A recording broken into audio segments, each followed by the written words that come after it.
પાદરાના ગાયજ ગામે મહાકાય મગર દેખાતા રેસ્ક્યુ ઓપરેશન રાત્રિના અંધારામાં પ્રાણીજીવક સંસ્થા અને ફોરેસ્ટ વિભાગે દિલધડક કામગીરી કરી મગરને સુરક્ષિત રીતે કબજે કર્યો।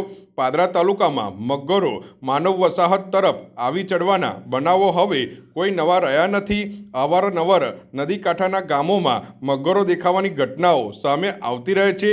ત્યારે વધુ એક વખત પાદરા તાલુકાના ગાયજ ગામ નજીક માનવ વસાહત નજીકના ખેતર વિસ્તારમાં મહાકાય મગર આવી ચડ્યો હોવાની માહિતી મળી હતી।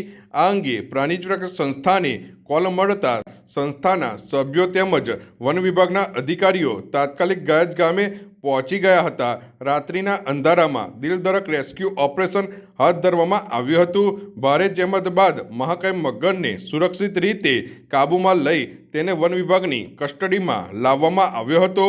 ફોરેસ્ટ અધિકારીઓના જણાવ્યા મુજબ મગરની મેડિકલ તપાસ કરવામાં આવશે।